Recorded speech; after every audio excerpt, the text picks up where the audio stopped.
Sunod sa dati ng utos ng DILG, huhulihin na ang mga e-bike, tricycle at pedicab na nasa National Road ng isang bayan sa Rizal. Kung saan mismo at kailan, alamin natin sa pagtutok ni Joseph Moro. Sa San Mateo, Rizal, uso ang mga e-bike na sumasabay paminsan sa mga pampublikong sasakyan. Si Marie, 6 na taon nang may e-bike na panghatid sundo sa mga anak. Mas madaling gamitin, tsaka mas maraming laman kaysa compare sa motor, mas safe hindi nainitan yung mga motor. Walang problema basta hindi aabot sa National Road kung saan bawal ang mga e-bike pati mga tricycle at pedicab ayon sa munisipyo ng San Mateo. Alang-alang daw ito sa kaligtasan ng mga sumasakay.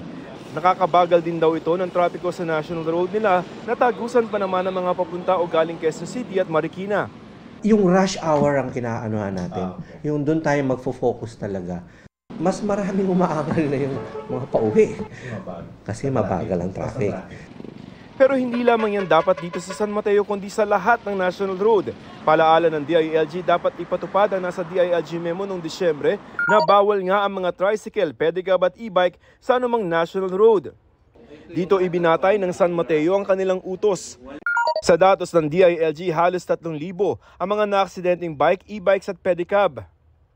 Simula February 5 sa Lunes, manghuhuli na ang lokal na pamahalaan ng San Mateo ng mga sasakyan na ipinagbabawal sa kanilang National Road katulad nitong General Luna. Bawal ang mga tricycle, pedicab at mga e-bikes. 2,500 pesos ang multa sa mga mahuhuling e-bike. Pareho rin ang sa tricycle sa unang 2 paglabag, pero babawiin na ang prangkisa sa pangatlo.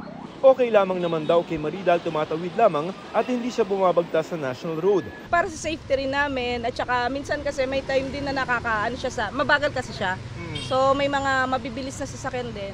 Pero masama ang loob ng ilan tulad ng 88-year-old na si Mang Eric na nakadepende sa kanyang e-bike ang kanyang pang-araw-araw na buhay. Ano naman ang gagawin ng mga senior? Nag-iisa ako sa bahay ko.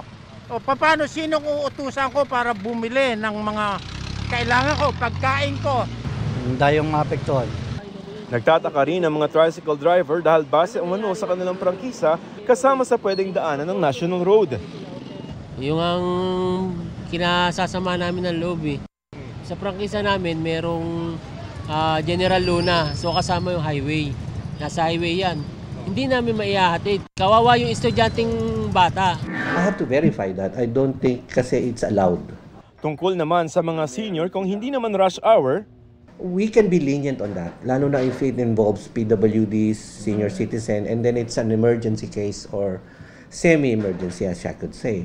Para sa GMA Integrated News, Joseph Morong, Nakatutok 24 Oras.